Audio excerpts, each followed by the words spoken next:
نحمده ونصلي على رسوله الكريم اما بعد فاعوذ بالله من الشيطان الرجيم بسم الله الرحمن الرحيم رب اشرح لي صدري ويسر لي امري واحلل عقدة من لساني يفقهوا قولي. ایک دفعہ درود شریف پڑھ لیجیے.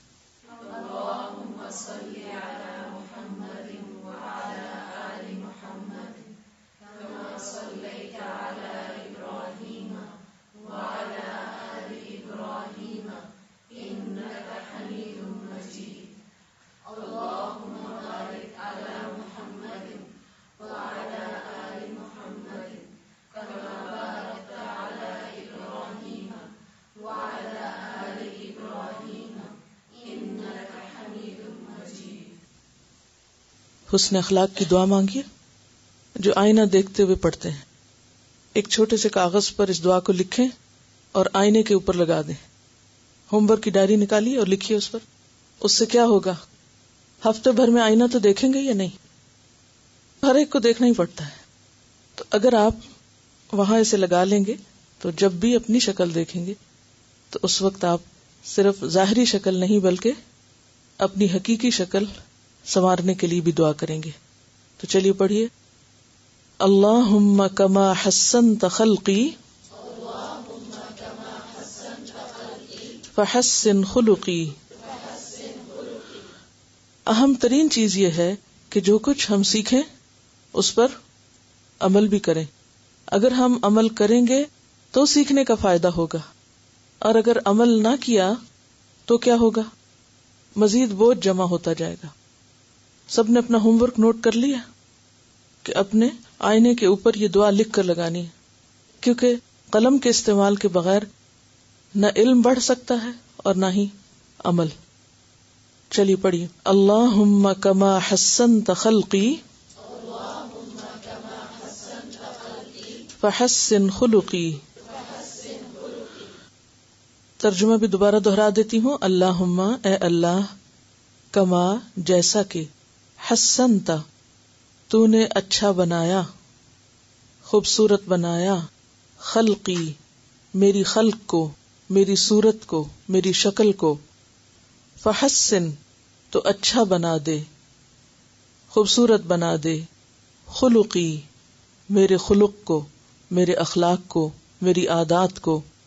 اللہم کما حسنت خلقی فحسن خلقی. اللہم کما حسنت خلقی فحسن خلقی. اب پوری روح سے دعا مانگے، سوچ سمجھ کے، صرف الفاظ پہ نہیں، معنی پہ توجہ رکھتے ہوئے، اپنی شکل یاد کرتے ہوئے، اور پھر اپنی عادتیں. اللہم کما حسنت خلقی فحسن خلقی. آج کا ہمارا ٹاپک ہے، یہ چیپٹر ہے نرمی کے بارے میں. اچھے اخلاق اچھی عادات کا نام ہے، اچھے مزاج کا نام ہے، اچھی گفتگو کا نام ہے، اور اچھی عادات میں سب سے اچھی چیز اور ابتدائی چیز نرمی ہے.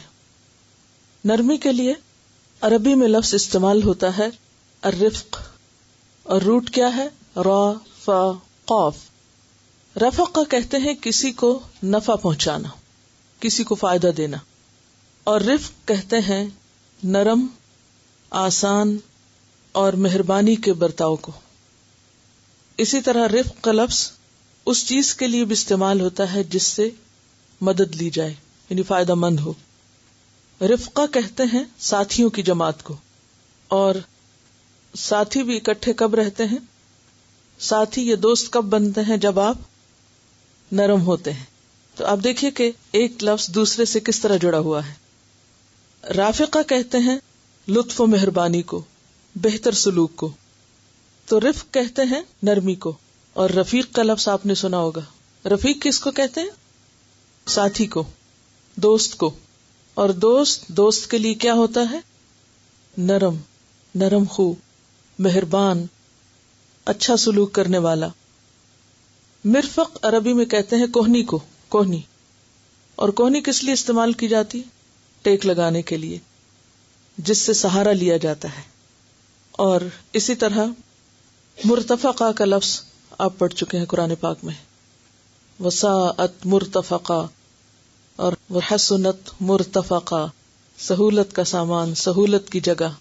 اور مرفقہ کہتے ہیں اس چھوٹے تکیے کو جو سوتے وقت منہ کے نیچے رکھا جاتا ہے، گال کے نیچے رکھا جاتا ہے. یعنی گال کے نیچے کیسی چیز رکھیں گے جو بہت سافٹ ہو، نرم ہو.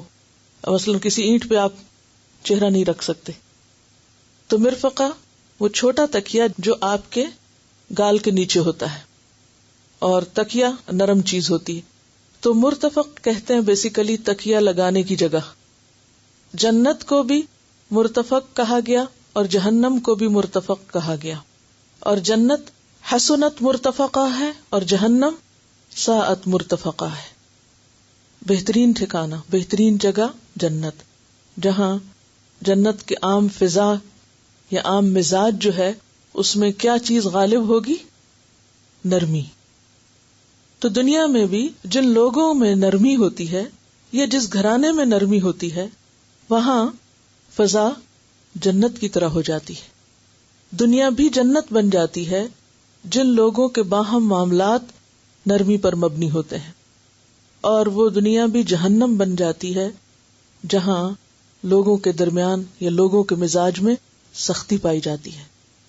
اور بخاری اور مسلم کی ایک صحیح حدیث میں مومن کی مثال ایسے پودے سے دی گئی ہے کہ جسے ہوا کا جھونکا گرا دیتا ہے اور دوسرا جھونکا اٹھا دیتا ہے. کبھی آپ کسی کھلے میدان میں گئے ہوں یا کسی پودے کو آپ نے دیکھا ہوگا کہ ہوا چلتی ہے تو اس کا مزاج کیسے ہوتا ہے یا وہ کیسے نظر آتا ہے. آندھی ہو، طوفان ہو، اس میں کون سے پودے سروائیو کر سکتے ہیں؟ جن میں نرمی ہوتی، کیونکہ وہ آگے سے جھک جاتے ہیں، اور جب ہوا، آندھی، طوفان ختم ہوتا ہے تو وہ پھر کھڑے ہو جاتے ہیں. تو اسی طرح وہ لوگ جو لوگوں کے ساتھ معاملہ کرتے وقت نرم ہوں تو کیا ہوتا ہے جب ان کی طرف سے بد مزاجی، بد اخلاقی کا سامنا کرنا پڑتا ہے تو وہ اس کو سہ جاتے ہیں، اور پھر جب وہ طوفانی دور ختم ہوتا ہے تو دوبارہ اپنی اصل حالت پہ آ جاتے ہیں. تو حدیث کے الفاظ کا ترجمہ ہے، مومن کی مثال ایک زرعی پودے کی طرح ہے جس کو ہوائیں ہلاتی رہتی ہیں، کیونکہ اس دنیا میں کچھ بھی سموتھ نہیں. کبھی مشرقی ہوا ہے تو کبھی مغربی، اور کبھی شمالی ہے تو کبھی جنوبی، کبھی ایک طرف سے ہوا آئے گی اور کبھی دوسری طرف سے. کبھی یہ نہیں ہو سکتا کہ حالات خاموش رہیں اور سٹل رہیں، ساکت رہیں، جامد رہیں، اور آپ صبح سے شام اس طرح بسر کریں کہ کوئی ہلچل نہ ہو. کہیں بھی جس سے واسطہ پڑے گا وہاں نرمی گرمی ہوگی. لیکن ایسے میں آپ ہوا نہیں روک سکتے، یا کسی کے کنٹرول میں ہے ہوا کو روکنا؟ نہیں ہے. ہاں، آپ اپنے رویے کو، اپنے معاملے کو اکارڈنگلی ایڈجسٹ کر سکتے ہیں سروائیو کرنے کے لیے. تو حدیث کے الفاظ ہمیں کیا بتاتے ہیں، یا اس سے پتہ کیا چلتا ہے کہ مومن میں اکڑ نہیں ہوتی، مومن اکڑ والا نہیں ہوتا. اکڑ ایمان کے منافی ہے. اکڑ کیا چیز ہوتی ہے؟ کسی بھی چیز کو اکڑا ہوا جب پاتے ہیں تو کیا ہوتا ہے؟ یعنی سٹفنس کسی بھی چیز کے لیے نقصان دہ ہوتی ہے، اس کو توڑ دیتی ہے، ٹوٹ جاتا ہے، وہ ختم ہو جاتا ہے. ہمارے جسم کے اندر کتنی لچک ہے. اللہ تعالیٰ نے مضبوط ہڈیوں کے بیچ میں کیا رکھے ہیں؟ جوڑ، کہ جو ہمیں موڑ دیتے ہیں اکارڈنگلی جہاں جہاں ہمیں مڑنے کی ضرورت ہوتی. اور اگر ہمارے ہاتھ اکڑے ہوئے ہوتے، سیدھے، مثلا انگلیاں سٹف ہو جاتی، ہم کسی کام کے قابل نہ رہتے. اگر ہماری ٹانگیں اکڑی بھی ہوں یا کمر اکڑی بھی ہو تو کیا ہو؟ ہم اٹھنے بیٹھنے کے قابل نہ رہیں. اسی طرح پودوں میں اگر آپ دیکھیے کہ ایک تنا اگر سنبھالے ہوئے ہے اس کو، تو باقی شاخوں کے اندر کتنی نرمی اور لچک ہوتی، اور وہ لچک ہی ان کو خوبصورت بناتی ہے کہ ہوا کے جھونکے سے وہ جھولتے رہتے ہیں اور ایک عجیب نظارہ پیش کرتے رہتے ہیں، خواہ پتے ہوں یا شاخیں ہوں یا گھاس ہو. گھاس میں بھی آپ دیکھیں کہ جب نرمی ہوتی ہے اور وہ ہوا کے ساتھ جھوم رہا ہوتا ہے تو کس قدر خوبصورت لگتا ہے. اسی طرح آپ دیکھیں کہ ہماری ریڑھ کی ہڈی، جس کے بارے میں آتا ہے کہ سب سے پہلے جسم میں پیدا ہوتی ہے اور مرنے کے بعد بھی سارا جسم گھل جاتا ہے، وہ نہیں ختم ہوتی. اور وہیں سے دوبارہ انسان پیدا ہوگا. لیکن اس میں بھی اللہ تعالیٰ نے کتنے جوڑ رکھے اور کس قدر نرمی رکھی ہے کہ مختلف جگہوں سے ہم بینڈ کر سکتے ہیں. اور اگر یہ راڈ ہوتا تو ہماری زندگی حرام ہو جاتی، کس قدر مشکل ہوتا. تو یاد رکھیے، اخلاق پہ بات کرتے ہوئے خلق اور خلق دونوں کو ساتھ لے کے چلیں گے. کسی بھی چیز کی اگر پیدائش میں یا خلق میں سختی ہے تو کیا ہوگا؟ وہ بھی ٹوٹ جائے گی. اور اسی طرح اگر انسان میں سختی ہے تو لوگ اس کو، حالات اس کو توڑ دیں گے. زہیر بن ابی سلمہ جو تھا عرب جاہلیت کا ایک بہت زبردست شاعر تھا، اور اس کے بہت سے اشعار جو ہیں وہ بہت حکیمانہ ہیں. ایک شعر میں وہ کہتا ہے، من لا يصانع في امور كثيرة يدرس بانياب ويوطأ بمنسم. اس کا معنی یہ ہے کہ من لا يصانع، جو بنا کے نہیں رکھتا، صنعت، فی امور کثیرۃ، بہت سے معاملات میں، تو اس کا انجام کیا ہوتا ہے؟ یدرس بانیاب، انیاب کہتے ہیں کچلیوں کو، دانتوں کو.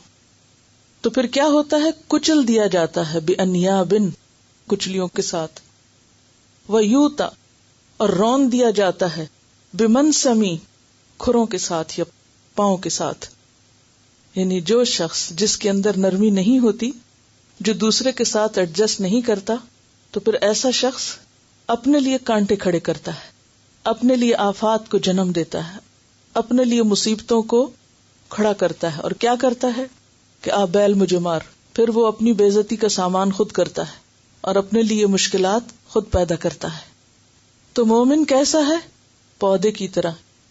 یہ مثال میں نہیں دے رہی، یہ اللہ کے رسول صلی اللہ علیہ وسلم نے دی ہے. بخاری اور مسلم کی روایت ہے. مختلف لوگوں کے رویے اور حالات کیا کرتے ہیں؟ اس کو لٹا دیتے ہیں، اور پھر وہ ان سے باہر آتا ہے تو پھر کھڑا ہو جاتا ہے، پھر دوسری طرف سے پھر ہو جاتا ہے. پھر اسی طرح آپ دیکھیے کہ انسان کے اندر اللہ نے فرمنس بھی رکھی ہے، ضد رکھی ہے، ہاں، مضبوطی بھی رکھی ہے. لیکن یہ کس لیے ہے؟ عقیدے کے معاملے میں، جہاں انسان اور رب کا معاملہ ہو، اللہ کی وحدانیت کا معاملہ ہو، وہاں انسان کو فرم رہنا ہے. اپنے بلیف کے معاملے میں، توحید کے معاملے میں، لا الہ الا اللہ کے معاملے میں، وہاں اصول پر مبنی زندگی ہونی چاہیے.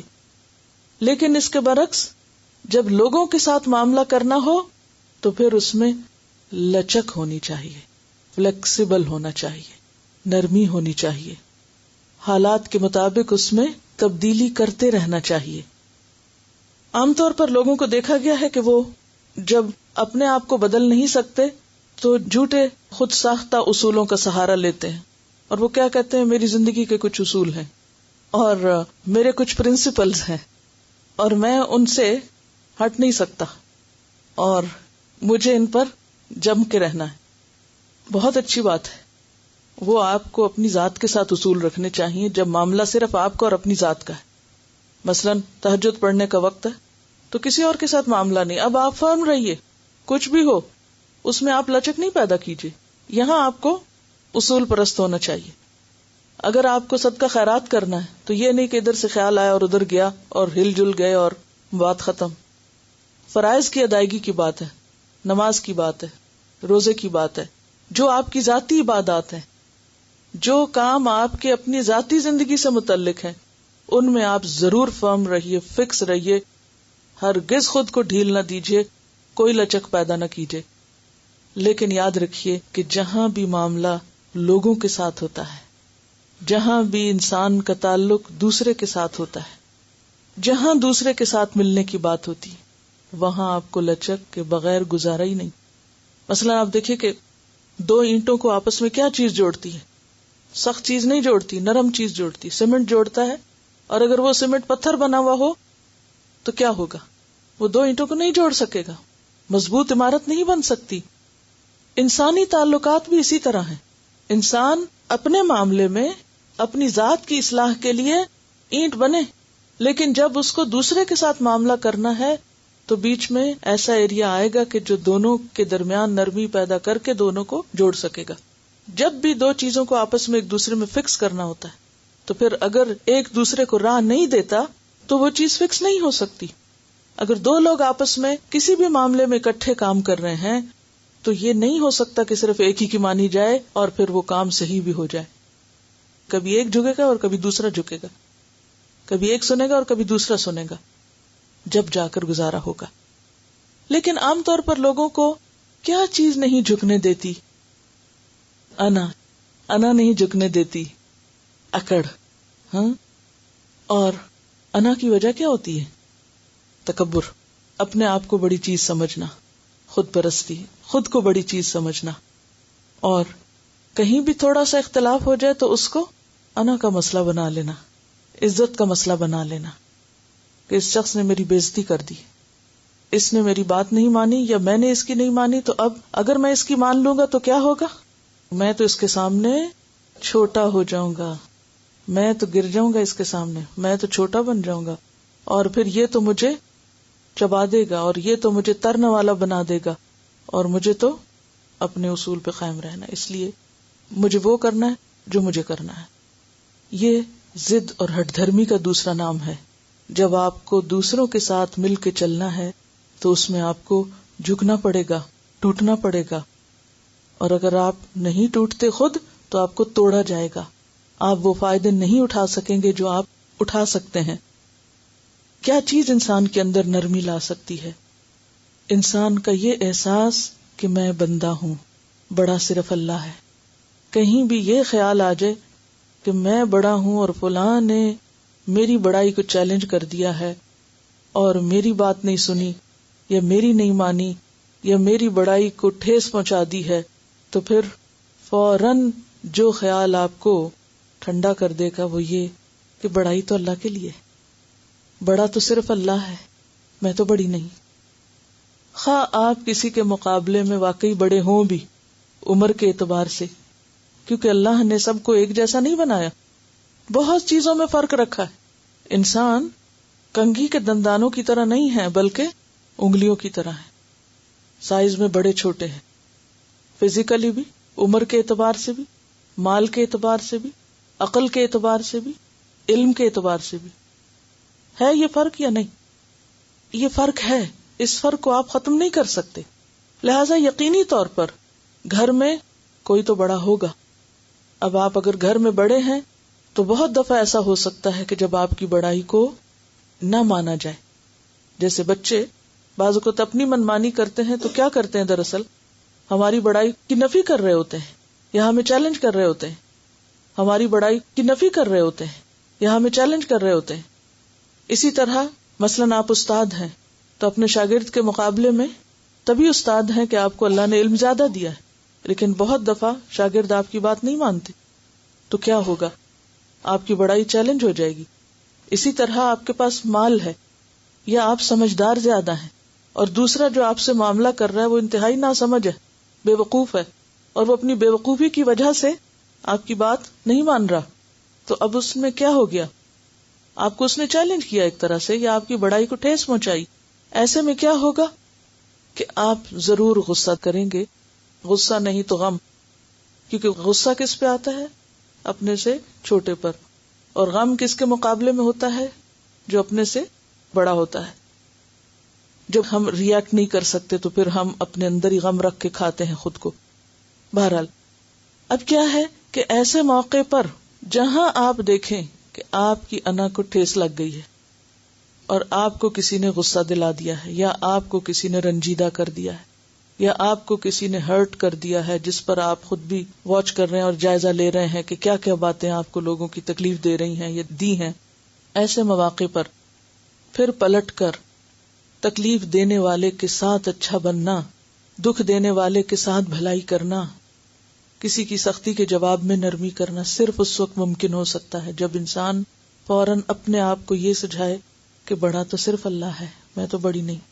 جو ہی یہ خیال دل سے نکلے گا اپنی بڑائی کا تو ہر چیز آسان ہو جائے گی. کیونکہ جو اپنی بڑائی کا خیال ہے نا، یہ ایسے جیسے غبارے میں پھونک بھری ہوئی ہوتی ہے نا، تو اس میں کیا ہو جاتا ہے؟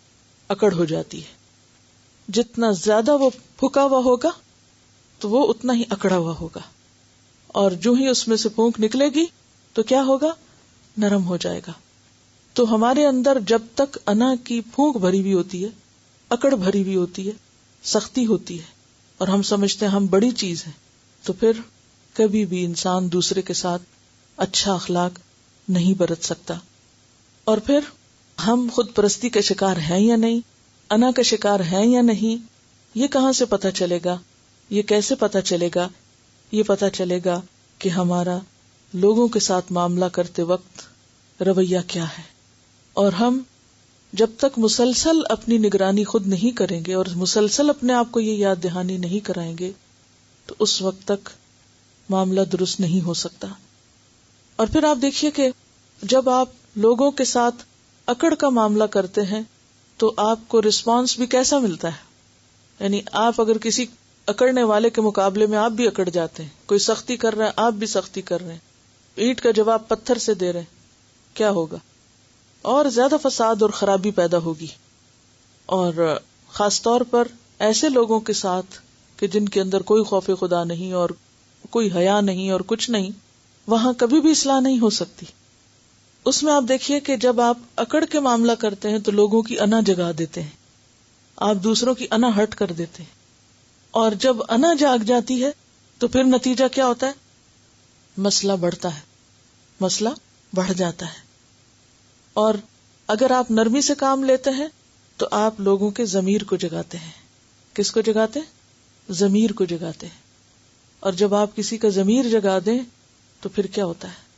جب کسی کا ضمیر جاگ جائے تو پھر آپ اس سے بدلہ نہ بھی لیں تو کیا ہوگا؟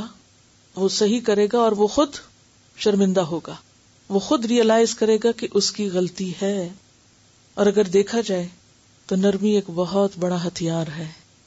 اس دنیا میں کامیابی کے لیے اور آخرت میں کامیابی کے لیے نرم رویہ بہت بڑا ہتھیار ہے. یہی وہ چیز ہے جس سے آپ کسی کا دل جیت سکتے ہیں. سختی سے کسی کا دل نہیں جیت سکتے. اور اصل فاتح کون ہوتا ہے؟ جو دل جیتے. اصل کامیاب وہ ہے، اصل فاتح وہ ہے جو دوسروں کے دل جیت لے. اور یہ ایسا نہیں کہ کوئی آپ کے ساتھ نرم ہے اور آپ بھی نرم ہے، کوئی ہنس رہا ہے تو آپ بھی ہنس رہے ہیں تو آپ سمجھیں کہ آپ نے کسی کا دل جیت لیا. نہیں، یہ دل جیتنا نہیں ہوتا. دل جیتنا کیا ہے کہ کوئی آپ کے ساتھ اچھا ہے تو بھی اور برا ہے تو بھی آپ اپنا کام کروا سکیں جو آپ چاہتے ہیں. اور اس میں ہم دیکھتے ہیں کہ نبی صلی اللہ علیہ وسلم نے کس طرح لوگوں کو وہ سب سکھا دیا جو آپ سکھانا چاہتے تھے. کس وجہ سے؟ نرمی کی وجہ سے. اسی لیے ہم دیکھتے ہیں کہ آپ صلی اللہ علیہ وسلم کے بارے میں اللہ تعالیٰ فرماتے ہیں فَبِمَا رَحْمَةٍ مِّنَ اللَّهِ لِنْتَ لَهُمْ وَلَوْ كُنْتَ فَظًّا غَلِيظَ الْقَلْبِ لَانفَضُّوا مِنْ حَوْلِكَ، کہ اگر آپ سخت ہوتے، بدخلق ہوتے، سخت مزاج ہوتے تو یہ سب آپ سے بھاگ جاتے. تو یہ اللہ کی خاص رحمت ہے آپ پر کہ آپ لوگوں کے لیے نرم واقع ہوئے. آپ کی نرمی کی وجہ سے آپ کے دشمنوں کے بھی ضمیر جاگے، انا نہیں جاگی، ضمیر جاگے. جب ضمیر اور کانشس جاگ گئے ان کے تو پھر پیغام ڈالنا، میسج دینا آسان ہو گیا. آپ دیکھیے کہ جب آپ سختی کرتے ہیں نا تو یہ ایسے ہی جیسے آپ کانٹے بو رہے ہیں اپنے لیے. اس سے لڑے، اس سے جھگڑے، اس کو ڈانٹے، اس پہ چیخے، اس کے ساتھ بدتمیزی کی، اس پہ چلائے. نتیجہ کیا ہوا؟ چاروں طرف لوگوں کو اپنا دشمن بنا لیا. تو آپ پھر خود کس میں جیتے ہیں؟ جب آپ نے اس کو بھی چھیڑ لیا، اس کو بھی اپنے خلاف کر لیا، اس کو بھی کر لیا، اس کو بھی ہر ایک کے دل میں اپنی نفرت کے بیج بو لیے، تو خواہ کوئی ڈر کے مارے آپ کے سامنے بول نہیں سکتا، خواہ کوئی ڈر کے مارے آپ کو کچھ جواب نہیں بھی دے سکتا، لیکن کبھی جھانک کے دیکھیے اپنے آپ میں کہ اس کے دل میں آپ کی عزت کتنی ہے، وہ کتنی خوشی سے آپ کی بات مانتا ہے، کس خوشی سے آپ کا کام کرنا چاہتا ہے، کس خوشی سے آپ کی بات سننا چاہتا ہے. اور یہی وجہ ہے کہ آج ہمارا دین اور دین کا جو اثر ہے وہ بڑھتا نہیں، کیونکہ دین سکھانے والوں میں اور دین پھیلانے والوں میں وہ پیغمبرانہ اخلاق نہیں رہا. تو دین صرف باتیں کرنے سے نہیں پھیلتا، دین رویے اور معاملے سے پھیلتا ہے. اور اسی لیے آپ دیکھتے ہیں کہ بعض اوقات وہ سب سے بڑا ریئیکشن خود اپنے قریب کے لوگوں میں ہوتا ہے کہ آپ اپنے بچوں کو کچھ سکھانا چاہتے ہیں، وہ سننے کا نام ہی نہیں لیتے. کیوں؟ اس لیے کہ آپ کا رویہ ان کے ساتھ وہ نہیں کہ جس سے وہ آپ کی طرف کھنچے. اگرچہ قدرتی طور پر ماں باپ کے دل میں محبت ہوتی ہے بچوں کے لیے، لیکن پھر بھی جب تک ایکسٹرا کیئر اور ایکسٹرا ایفرٹ کے ساتھ آپ ان کو قریب نہیں کرتے، ان کی جہالت اور نادانیوں کو برداشت کرتے ہوئے، تو پھر کیا ہوتا ہے؟ گھروں میں دین کے خلاف ریئیکشن ہو جاتا ہے، گھر والے سپورٹیو نہیں رہتے، اور جس کے گھر سے تعاون نہ رہے وہ پھر آگے نہیں بڑھ سکتا، وہ زیادہ کچھ نہیں کر سکتا۔ تو بات یہ ہے کہ جب آپ دوسروں کے ساتھ نرمی کا رویہ اختیار کرتے ہیں تو دوسرے لازماً آپ کی عزت کرتے ہیں، ان کے دلوں میں آپ کے لیے محبت پیدا ہو جاتی، اور جب دلوں میں محبت پیدا ہو جاتی ہے تو وہ ہر قیمت پہ آپ سے تعاون کرنے کو تیار ہو جاتے ہیں، آپ کے مددگار بن جاتے ہیں، آپ کے لیے سہولت پیدا کر دیتے ہیں، ورنہ ہر چیز بنی بنائی بھی ختم ہو جاتی اور آسان کام بھی مشکل ہو جاتے ہیں۔ تو خلاصہ یہ ہے کہ اگر آپ چاہتے ہیں کہ آپ کی زندگی آسان ہو اور مشکلات کم ہوں تو اس کے لیے پتھر نہیں پھول بننا ہوگا، سخت نہیں نرم بننا ہوگا، اور پھر آپ دیکھیں کہ اسی زندگی میں آپ اس سے کئی گنا زیادہ کام کر سکتے ہیں۔ لیکن آف کورس اللہ کی مدد کے بغیر کوئی چیز ہو نہیں سکتی، تو پھر جب تک بندے کا معاملہ اللہ تعالی سے درست نہ ہو تو کچھ بھی درست نہیں ہو سکتا۔ تو حسن اخلاق کی بنیاد کیا ہے؟ اللہ کا ڈر، تنہائی میں بھی اور لوگوں کے سامنے بھی، ایسا ڈر کہ خود کو ہم خود ہی سزا دے سکیں، اس سے پہلے کہ لوگ ہم سے نفرت کریں اور لوگوں کی نظر میں ہم گریں، ہم خود کو خود اپنی نظروں سے دیکھ کر اپنی اصلاح کر لیں۔ تو رفق جو ہے نرمی اور جینٹلنس اور اچھے معاملے کا نام ہے۔ اب آپ کتاب کھول لیجئے، اس تمہید کے بعد قال اللہ تعالی وَاخْفِضْ جَنَاحَكَ لِمَنِ اتَّبَعَكَ مِنَ الْمُؤْمِنِينَ، سورۃ الشعراء۔ اللہ تعالیٰ کا ارشاد ہے، اور ایمان لانے والوں میں سے جو لوگ تمہاری پیروی اختیار کریں ان کے ساتھ تواضع سے پیش آؤ، نرمی سے پیش آؤ۔ یہ کس کو کہا جا رہا ہے؟ محمد الرسول اللہ صلی اللہ علیہ وسلم کو۔ کیا کہ جو آپ پر ایمان لا رہے ہیں، ظاہر ہے کہ آپ پیغمبر ہیں، آپ کا مقام اور مرتبہ بڑا ہے، اور باقی سب آپ کے فالوورز ہیں، اپنے فالوورز کے ساتھ گویا اپنے سے چھوٹوں کے ساتھ کیا کریں؟ ان کے سامنے اپنے کندھے جھکا کے رکھیں۔ بڑوں کے سامنے تو مجبوراً بھی جھکانے پڑتے ہیں، یعنی اگر آپ کے سامنے کوئی بڑا ہے تو آپ کو جھکنا پڑے گا، لیکن یہاں کس کے آگے جھکنے کو کہا جا رہا ہے؟ کیا سمجھ میں آتی بات؟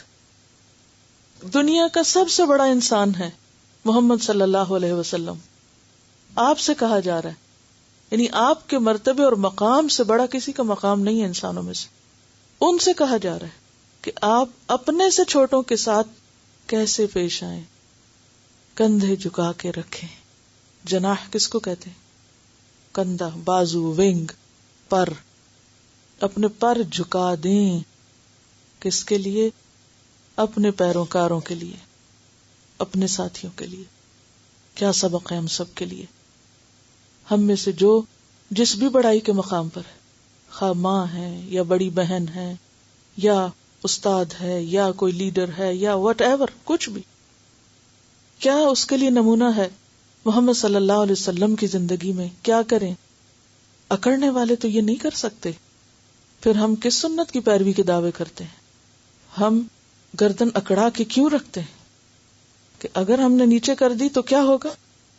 اندر کی آواز کہتی ہے چھوٹے ہو جاؤ گے۔ شیطان کیا وسوسہ ڈالتا ہے؟ لوگوں کے لیے ترنے والا بن جاؤ گے۔ اب یہاں تو تمہیں حق ہے نا کہ تم بڑے بن کے دکھاؤ۔ بڑا بننا صرف اکڑنا نہیں ہے، بڑے بننے کے لیے اور بہت سی چیزیں۔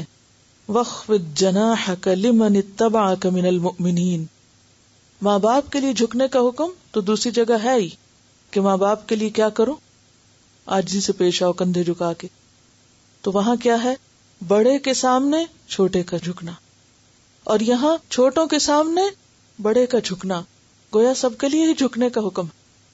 قال اللہ تعالی اذلۃ علی المؤمنین عزۃ علی الکافرین، اللہ تعالیٰ کا ارشاد ہے جو مومنوں پر نرم اور کفار پہ سخت ہوں گے۔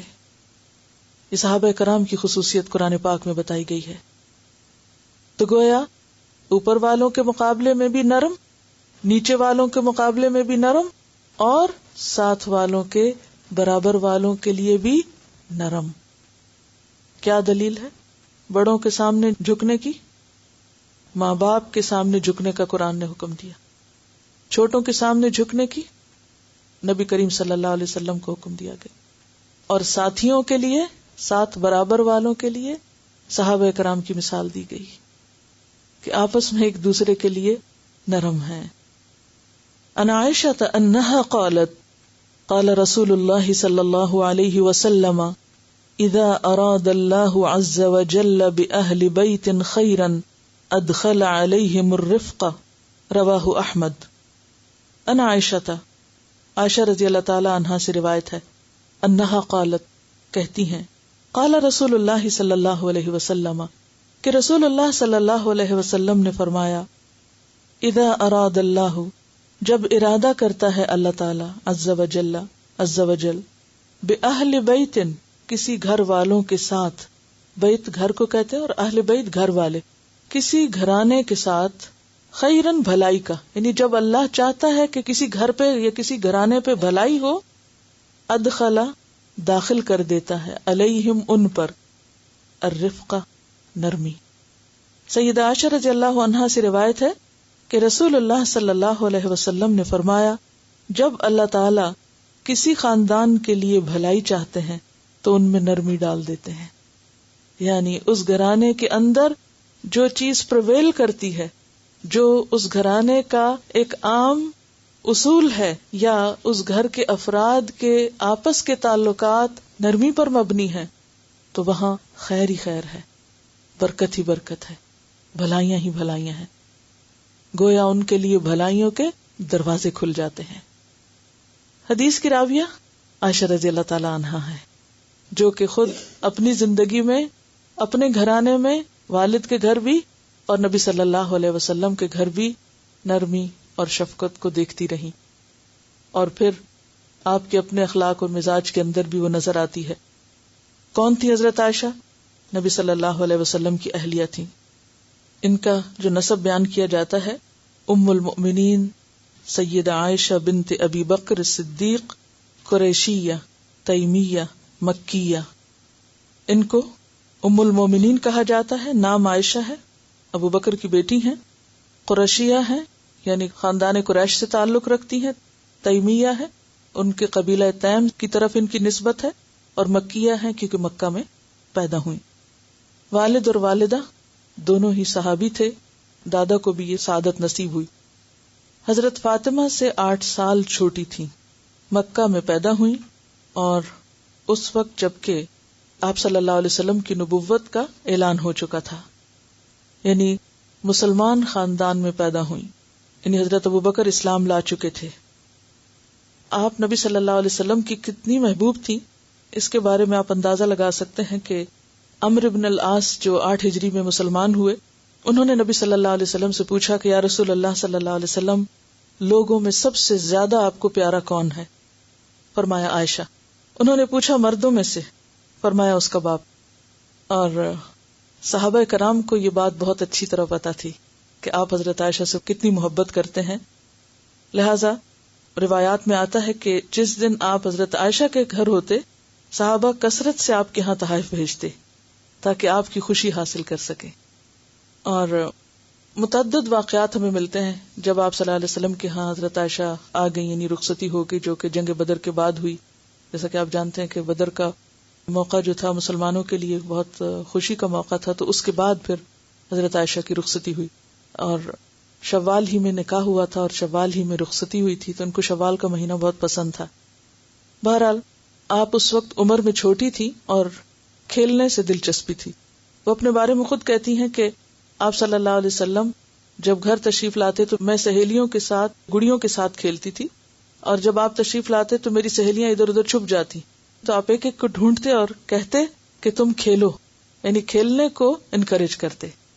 اب آپ دیکھیے کہ آپ ایک نبی ہیں اور آپ کا گھرانہ جو ہے وہ دنیا بھر کے لیے ایک روشنی کا ذریعہ ہے، لیکن عمر کی رعایت رکھتے ہوئے کہ اس عمر میں ایک بچی کے شوق کیا ہو سکتے ہیں، اور یہ بالکل ابتدائی دنوں کی بات ہے کہ ظاہر ہے کہ باپ کے گھر سے آئی ہیں اور ابھی طبیعت میں وہ سنجیدگی نہیں ہے، بچپن سے انتہائی ذہین تھی، لیکن یہاں آپ نبی صلی اللہ علیہ وسلم کی نرمی اور شفقت کو دیکھ سکتے ہیں کہ وہ مزاج کا کتنا اعتبار کرتے ہوئے، رعایت کرتے ہوئے ان کو، اور نہ صرف یہ کہ ان کو بلکہ ان کی دوستوں کو بھی انکریج کرتے ہیں.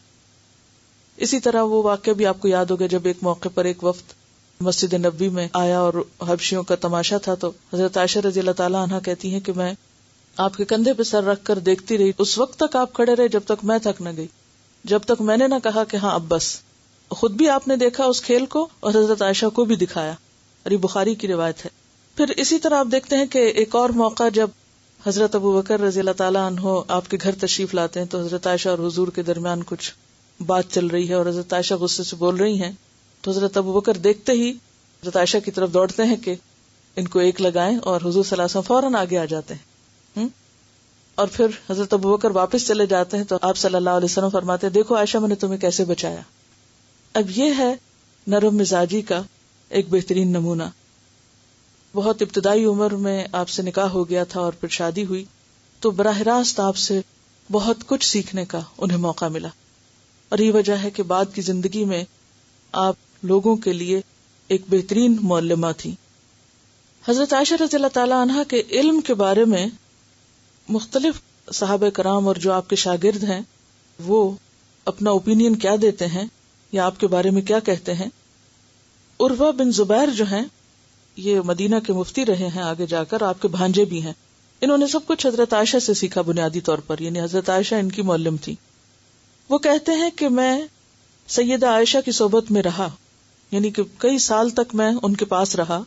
میں نے کبھی کسی کو کسی آیت، کسی فریضے، کسی سنت، کسی شعر، کسی لڑائی، کسی حسب نسب میں، کسی فیصلے یا طب میں آپ سے بڑا عالم یا روایت کرنے والا نہیں دیکھا.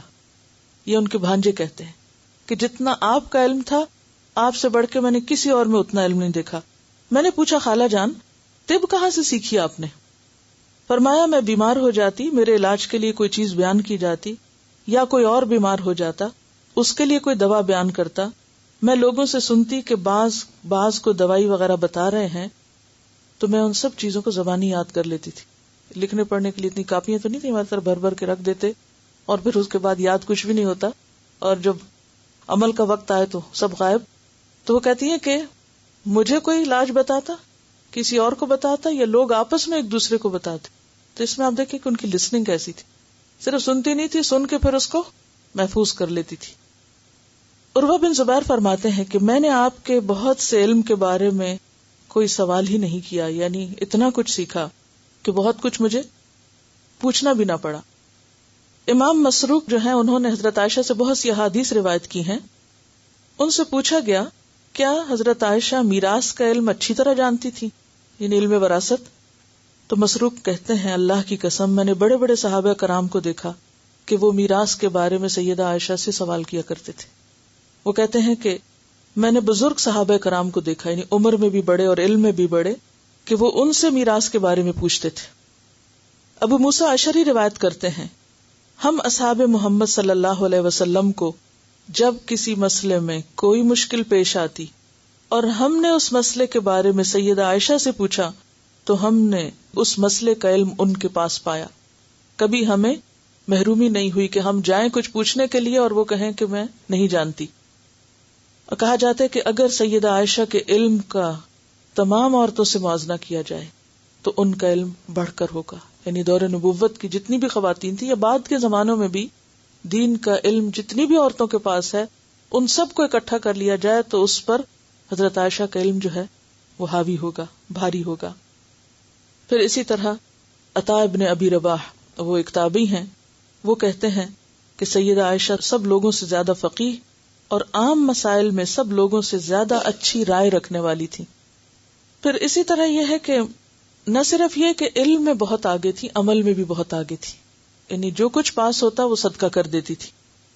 سیدنا عروہ بن زبیر کہتے ہیں میں نے سیدہ عائشہ کو دیکھا کہ وہ 70,000 تقسیم کر رہی ہیں.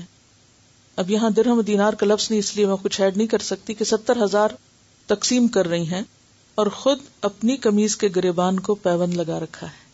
یعنی دینے میں اتنی آگے تھی اور اپنی ذات پہ خرچ کرنا بھول جاتی.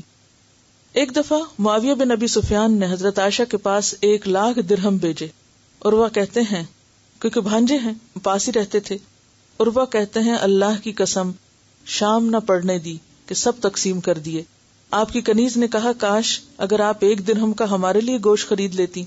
تو انہوں نے کہا اگر تو یہ بات نہ کہتی تو کیا ہوتا, یعنی اب جو ہونا تھا وہ ہو گیا, یا اگر کہنا تھا تو جب پہلے کہتی, اب جب دے چکے تو دے کے کیا پچھتانا. اور بہت سے واقعات ہیں ان کی سخاوت کے. پھر اسی طرح روزے کثرت سے رکھتی تھی. حج کا بھی بہت شوق تھا, اور ان کے مقام کا اندازہ اس سے لگا سکتے ہیں کہ یہ بخاری کی روایت ہے. رسول اللہ صلی اللہ علیہ وسلم نے فرمایا, اے عائشہ یہ جبریل آپ کو سلام کہتے ہیں. کہتی ہیں کہ انہیں بھی سلام ہو اور اللہ کی رحمت ہو ان پر یا رسول اللہ صلی اللہ علیہ وسلم. آپ جو کچھ دیکھتے ہیں ہم نہیں دیکھ پاتے. یعنی آپ تو ان کو دیکھ رہے ہیں کیونکہ جبریل پاس تھے, انہوں نے سلام دیا تو پھر آپ نے آگے پہنچایا اور پھر بہت اچھی طرح جواب دیا. آپ دیکھیں کہ انہوں نے کہا کہ ھذا جبریل یقرأ علیک السلام قالت وعلیہ السلام ورحمۃ اللہ. زیادہ احسن انداز میں جواب دیا اور کہا جو آپ دیکھتے ہیں وہ ہم نہیں دیکھ سکتے. اور پھر ہم دیکھتے ہیں کہ بہت فصیح اللسان تھی, یعنی بولنے میں بہت اچھی تھی. اور ان کے بارے میں معاویہ بن ابی سفیان کہتے ہیں کہ واللہ ما سمعت قط ابلغ من عائشہ, اللہ کی قسم میں نے سیدہ عائشہ سے بڑھ کر کسی کو فصیح و بلیغ کلام کرتے ہوئے نہیں سنا. احنف بن قیس جو خود ایک بہت بڑے فصیح و بلیغ انسان ہیں, وہ کہتے ہیں میں نے ابو بکر, عمر, عثمان, علی رضی اللہ عنہم اور ان کے بعد آنے والے خلفاء کے خطبے سنے ہیں. میں نے اللہ کی مخلوق کے منہ سے سیدہ عائشہ سے بڑھ کر فصیح و بلیغ کلام نہیں سنا. یعنی میں نے خلفاء کے خطبے بھی سنے اور حضرت عائشہ کا کلام بھی سنا ہے, لیکن جو کلام عائشہ رضی اللہ تعالی عنہا کا تھا وہ کسی اور کا نہیں تھا. اور حافظہ اتنا اچھا تھا کہ بعض اوقات مسلسل اشعار سنایا کرتی تھی جو مختلف قصائد کے تھے. اور وہ کہتی ہیں کہ میں نے لبید بن ابی ربیعہ کے 1000 شعر یاد کیے ہیں, یعنی حضرت عائشہ کو بے شمار شعر یاد تھے. اور پھر لوگوں کو تلقین کرتی تھی کہ لوگوں اپنے بچوں کو شعر سکھاؤ, اپنے بچوں کو شعر سے سیراب کرو, اس سے ان کی زبانوں میں مٹھاس پیدا ہوگی. یعنی بہترین عربی زبان جب آئے گی جب عربی کلام ان کو آئے گا, یعنی ووکیبلری بڑھے گی.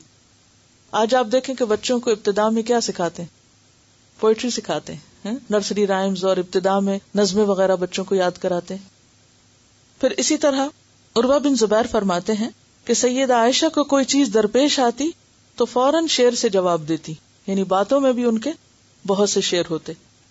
اور اسی طرح جب کوئی عورت شادی ہو کر آتی تو اس کو بھی نصیحت کرتی, جو رشتے کی تلاش میں ہوتا اس کو بھی نصیحت کرتی ہیں. ایک موقع پہ کہتی ہیں کہ نکاح ایک بندھن ہے, تم میں سے ہر ایک کو خوب دیکھ لینا چاہیے کہ اپنی بچی کو وہ کس کے ساتھ باندھ رہا ہے. اور اسی طرح یہ بھی کہتی کہ چھوٹی عمر کی بچی کی دلچسپی کا لحاظ رکھو اور اندازہ لگایا کرو جو کھیل کود میں دلچسپی رکھتی ہے, یعنی اس کے لیے ویسا ہی ماحول فراہم کرو. اسی طرح شادی شدہ خواتین کو بھی نصیحت کرتی کہ تم اپنے خامدوں کے لیے دل میں گھر کر جانے والی خوشبو استعمال کیا کرو. پھر اسی طرح آپ صلی اللہ علیہ وسلم سے یہ حدیث بھی روایت کرتی ہیں. آپ نے جو حدیث فرمائی ہے کہ دنیا ایک ساز و سامان ہے اور بہترین چیز اس میں نیک عورت ہے. پھر اسی طرح رزق کے بارے میں لوگوں کو کہتی کہ دنیا کے کونوں میں رزق تلاش کرو, یعنی ایک جگہ بیٹھے نہ رہو, اگر ایک جگہ نہیں ہے تو اس کے لیے کہیں اور چلے جاؤ. یہ حضرت عائشہ کا قول ہے کہ دنیا کے کونوں میں رزق تلاش کرو. پھر اسی طرح اور بھی آپ کے بہت سے ذرعی اقوال ہیں جس سے یہ پتہ چلتا ہے کہ حضرت عائشہ رضی اللہ تعالی عنہا بے پناہ ذہین اور صاحب علم خاتون تھی. بہرحال حضرت عائشہ رضی اللہ تعالی عنہا ہی سے یہ حدیث روایت ہے کہ کسی خاندان میں جب اللہ تعالی بھلائی چاہتے ہیں تو ان کے اندر نرمی پیدا کر دیتے ہیں. اگلی حدیث ہے ان ابی الدرداء ان النبی صلی اللہ علیہ وسلم قال من اعطی حظه من الرفق فقد اعطی حظه من الخیر ومن حرم حظه من الرفق فقد حرم حظه من الخیر. رواہ الترمذی.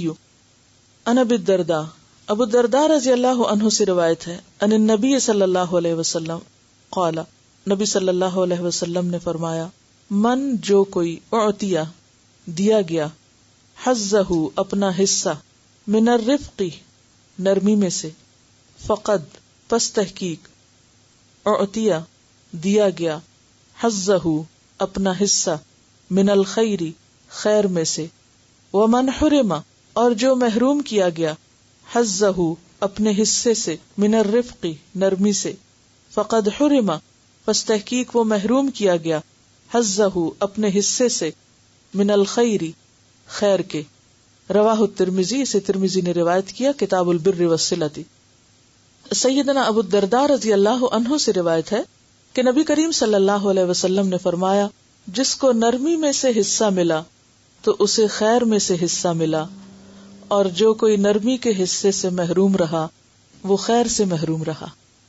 جیسے پہلے بھی میں نے عرض کیا کہ جب انسان دوسروں کے ساتھ نرمی کا معاملہ کرتا ہے تو وہ اپنے ارد گرد پھول اگاتا ہے، اور اگر انسان لوگوں کے ساتھ سختی کا رویہ اختیار کرتا ہے تو وہ اپنے ارد گرد کانٹے بوتا ہے، اپنے لیے خود مشکلات کھڑی کرتا ہے۔ اور اس میں آپ اپنے گھر میں بھی دیکھ سکتے ہیں، آپ جہاں کہیں بھی لوگوں کے ساتھ ہیں۔ ان جریر ان النبی صلی اللہ علیہ وسلم قال، حضرت جریر نبی صلی اللہ علیہ وسلم سے روایت کرتے ہیں، نبی صلی اللہ علیہ وسلم نے فرمایا، من یحرم الرفق جو محروم کر دیا گیا نرمی سے، یحرم الخیر وہ محروم کر دیا گیا خیر سے، بھلائی سے۔ تو اس سے کیا پتہ چلتا ہے کہ جو شخص نرمی سے محروم رہا وہ خیر سے محروم رہا۔ یعنی دنیا میں بعض اوقات جب ہمیں کوئی خیر نہیں ملتی یا خیر ہم سے دور ہوتی ہے تو ہم بعض اوقات دوسروں کو بلیم کرتے ہیں۔ یعنی ہم جب کسی چیز سے محروم ہوتے ہیں تو ہم سب اپنا اپنا جائزہ لیں کہ کن کن چیزوں سے مجھے محرومی نظر آتی ہے، کیا چیزیں ہیں میری زندگی میں جو میں چاہتی ہوں کہ مجھے ملیں۔ پھر آپ اندازہ کریں، خود ہی انالائز کریں کہ یہ چیز مجھے کیوں نہیں مل پا رہی۔ بعض اوقات ہم کہتے ہیں تقدیر میں نہیں، قسمت، سب باتیں اپنی جگہ ہیں، لیکن جیسا کہ میں نے آپ کو پہلے بھی بتایا تھا کہ تقدیر ہمارے اوپر اثر ضرور کرتی ہے، لیکن اس کا حصہ 10% ہے، اور باقی 90% حصہ جو ہے وہ اللہ تعالیٰ نے تدبیر کے لیے رکھا ہے۔ بندوں کو آزادی دی ہے اور ان کے عمل اس میں اثر رکھتے ہیں، اور کہتے ہیں نا کہ وَكُلَّ إِنسَانٍ أَلْزَمْنَاهُ طَائِرَهُ فِي عُنُقِهِ، ہر انسان کا شگون اس کی گردن میں لٹک رہا ہے۔ کیا مطلب؟ کہ ہمارے بہت سی محرومیاں جن کو ہم صرف تقدیر کا حصہ کہہ دیتے ہیں، اس میں ہمارا اخلاق بھی شامل ہوتا ہے۔ تو ہم سب اپنے اوپر خود غور کریں کہ کہیں ایسا تو نہیں کہ ایک خیر جو مجھے ملنے والی تھی صرف اس لیے مجھ سے دور ہو گئی یا رہ گئی کہ میں نے اس وقت اچھے اخلاق کا مظاہرہ نہیں کیا، یا اخلاق جو ہے اس میں کمی کی، اور اخلاق کا پہلا سبق یعنی نرمی میں۔ ان عائشہ زوج النبی صلی اللہ علیہ وسلم ان رسول اللہ صلی اللہ علیہ وسلم قال یا عائشہ ان اللہ رفیق یحب الرفق ویعطی علی الرفق ما لا یعطی علی العنف وما لا یعطی علی ما سواہ، رواہ مسلم کتاب البر والصلہ۔ ان عائشہ، حضرت عائشہ سے روایت ہے، زوج النبی، نبی صلی اللہ علیہ وسلم کی زوجہ، ان بے شک رسول اللہ صلی اللہ علیہ وسلم قال کہ رسول اللہ صلی اللہ علیہ وسلم نے فرمایا، یا عائشہ اے عائشہ، ان اللہ بے شک اللہ تعالی رفیق نرمی کرنے والا ہے، یحب الرفق نرمی پسند کرتا ہے، ویعطی اور دیتا ہے، عطا کرتا ہے، بخشتا ہے، علی الرفقی نرمی پر، یعنی نرمی کی وجہ سے، ما لا جو نہیں، یعطی وہ عطا کرتا، علی العنفی سختی پر، وما لا اور جو نہیں، یعطی عطا کرتا، علی ما سواہ اوپر اس کے جو اس کے سوا ہو، یعنی جو چیز نرمی سے مل سکتی ہے وہ اس کے سوا کسی دوسرے طریقے سے مل ہی نہیں سکتی۔ رواہ مسلم کتاب البر والصلۃ۔ سیدہ عائشہ رضی اللہ عنہا نبی کریم صلی اللہ علیہ وسلم کی زوجہ سے روایت ہے کہ رسول اللہ صلی اللہ علیہ وسلم نے فرمایا، اے عائشہ، بے شک اللہ تعالی نرمی کرنے والا ہے، نرمی کو پسند فرماتا ہے، نرمی پر وہ جو کچھ عطا فرماتا ہے وہ سختی پر اور اس کے علاوہ کسی چیز پر عطا نہیں فرماتا. یعنی انسان کو نرمی کے ذریعے وہ کچھ مل سکتا ہے جو نرمی کے علاوہ کسی دوسرے طریقے سے مل ہی نہیں سکتا، پا ہی نہیں سکتے. تو ہم سب کو پانے کے لیے اس زندگی میں، اور آخرت تو پھر آخرت میں بھی پانے کے لیے، کچھ بھی حاصل کرنے کے لیے، خیر، برکت، نعمتیں، کیا کرنا ہوگا؟ اپنے رویوں میں نرمی اور لچک لانی ہوگی. نرمی اور لچک. اور نرمی اور لچک کہاں کہاں؟ بات میں بھی، لہجے میں بھی، لین دین میں بھی، لوگوں کی زیادتیوں اور سختیوں پر بھی، اور پھر اسی طرح چال میں بھی. کیونکہ نرمی صرف کوئی ایسی چیز نہیں ہے کہ جسے ہم پکڑ کے نرم کر لیں گے، کوٹ کے یا توڑ کے. یہ ہمارے اپنے مزاج کے اندر خود کو خود توڑنا پڑے گا. اور سب سے پہلی چیز جو ہم اپنے اوپر چیک رکھ سکتے ہیں اور کنٹرول کر سکتے ہیں وہ اپنی گفتگو ہے، کہ ہم جب کسی کے ساتھ بات کرتے ہیں تو کیا طریقہ اختیار کرتے ہیں. عن عائشة رضی اللہ عنہا ان اليہود اتوا النبی صلی اللہ علیہ وسلم فقالوا السلام علیک قال وعلیکم فقالت عائشة السلام علیکم ولعنکم اللہ وغضب علیکم فقال رسول اللہ صلی اللہ علیہ وسلم مہلا یا عائشة علیک بالرفق وإیاک والعنف والفحش قالت اولم تسمع ما قالوا قال اولم تسمع ما قلت رددت علیہم فیستجاب لی فیہم ولا یستجاب لہم فیہ. رواہ البخاری. ان عائشہ رضی اللہ عنہا، حضرت عائشہ رضی اللہ تعالی عنہا کہتی ہیں، ان الیہود، بے شک یہود، اتوا، آئے، النبی، نبی صلی اللہ علیہ وسلم کے پاس، فقالوا، تو وہ کہنے لگے، السلام علیکہ، آپ پر موت ہو. قال، فرمایا نبی صلی اللہ علیہ وسلم نے، وعلیکم، اور تم پر بھی. فقالت عائشہ، تو کہنے لگی عائشہ، السلام علیکم، یعنی نبی صلی اللہ علیہ وسلم نے تو وعلیکم کہہ کے خاموشی اختیار کر لی. تو حضرت عائشہ نے خوب جواب دیا، السلام علیکم، تم پر موت ہو، ولعنکم اللہ، تم پر اللہ کی لعنت ہو، وغضب علیکم، تم پر اللہ کا غضب ٹوٹے. فقال رسول اللہ صلی اللہ علیہ وسلم، تو رسول اللہ صلی اللہ علیہ وسلم نے فرمایا، مہلن، ٹھہر جاؤ، یا عائشہ، اے عائشہ، ٹھہر جاؤ، ٹھہر جاؤ، رک جاؤ، علیک بالرفق، تم پر لازم ہے نرمی. اب ہونا تو یہ چاہیے تھا کہ آپ اور داد دیتے، خوب سنائی، بہت اچھا کیا، منہ توڑ جواب دیا، ایسا ہی کرنا چاہیے تھا. نہیں، اب آپ دیکھیے کہ آپ بیچ میں پڑھتے کہتے عائشہ رک جاؤ. نہیں، نرمی، نرمی، بجائے اس کے کہ ان کو کچھ کہیں جنہوں نے غلط زبانی اختیار کی، آپ اپنے گھر کی خبر لیتے اور کہتے نہیں، نرمی، علیک بالرفق وإیاکی، اور بچو تم، والعنف، اور سختی سے، والفحش، اور فحش سے یعنی بے حیائی سے. بے حیائی اس میں کیا تھی؟ لعنت اور غضب کی بات. قالت، کہنے لگی، اولم تسمع، جسٹیفیکیشن دینے لگی، کیا آپ نے سنا نہیں ما قالو، جو انہوں نے کہا ہے؟ اے اللہ کے رسول صلی اللہ علیہ وسلم، آپ نے سنا نہیں جو کہہ رہے تھے؟ قالا، آپ نے فرمایا، اولم تسمعی، کیا تو نے نہیں سنا؟ ما قلت، جو میں نے کہا ہے. تمہیں ان کی بات تو سنائی تھی، میری نہیں سنائی تھی. رددت علیہم، میں نے ان کو جواب دے دیا. فیستجاب لی، تو دعا قبول کی جاتی ہے میرے لیے، فیہم، ان کے معاملے میں، ولا یستجاب لہم، اور نہیں دعا قبول کی جاتی ان کی، فیہ، میرے معاملے میں. جو انہوں نے مجھے بد دعا دی وہ قبول نہیں ہوگی، ہاں جو میں نے جواب میں کہا وہ قبول ہو جائے گا. یعنی جو کسی کے لیے برا کرتا ہے دراصل اپنے لیے کر رہا ہوتا ہے. تو اسے بخاری نے روایت کیا.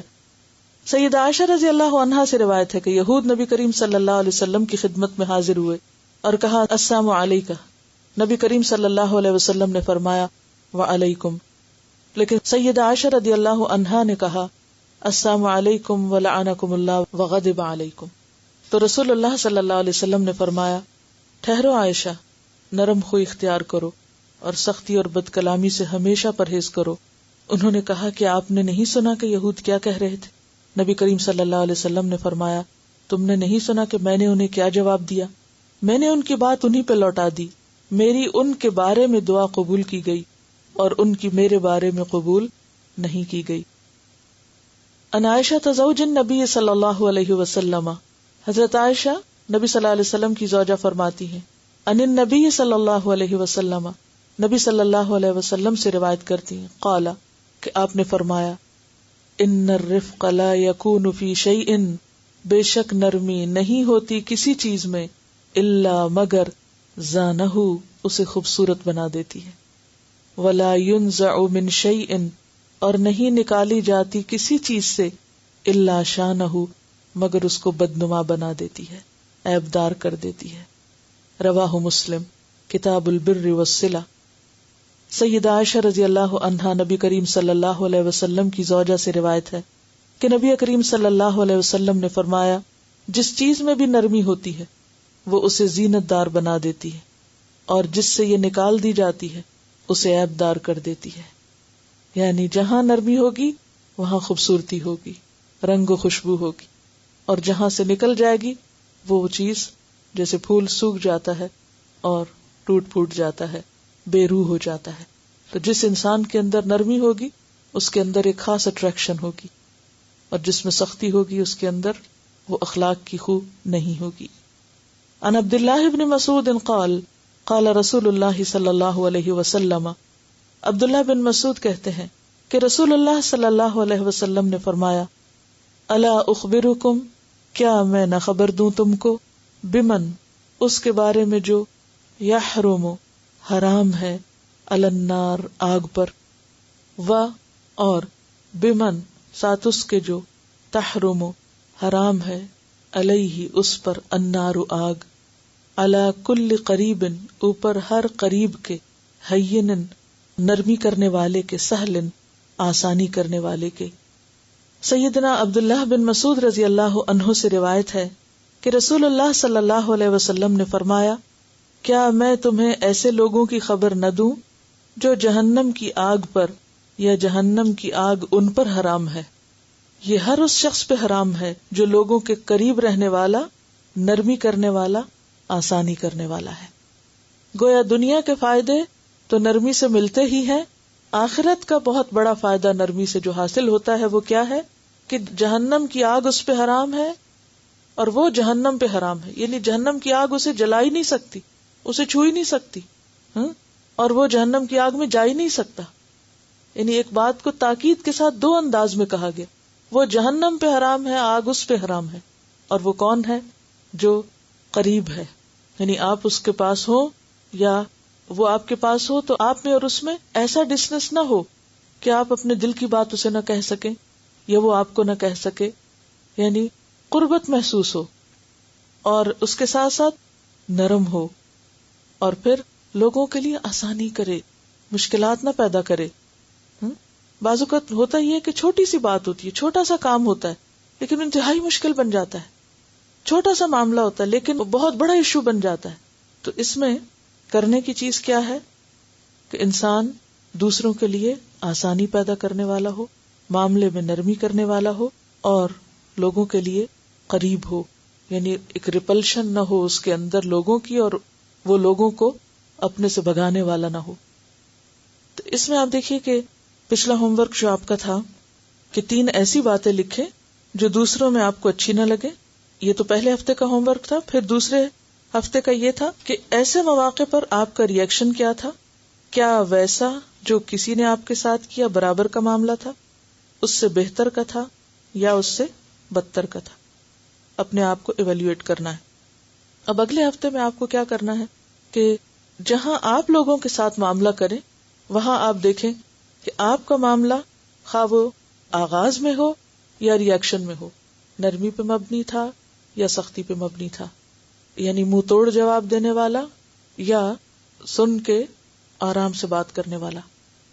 یعنی اس میں ہم پھر تھوڑا سا اور اسپیسیفک ہو جاتے ہیں کہ ہمیں اپنے لہجے کو چیک کرنا ہے کہ کمانڈنگ تو نہیں، معاملے کو چیک کرنا ہے کہ ہم لوگوں کے لیے مشکل تو نہیں پیدا کر رہے، اور پھر کیا ہم دوسروں کی بات سننے والے ہیں.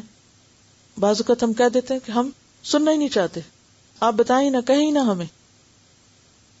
دوسری چیز یہ ہے کہ انشاءاللہ ہر لیسن میں ہر جو ٹاپک ہے اس کی جو میں آپ کو ڈیفینیشن بتا رہی ہوں، مثلاً اخلاق کیا ہے، اس کی چھوٹی سی 2-3 لائنوں میں، لمبی کہانیاں نہیں لکھنی.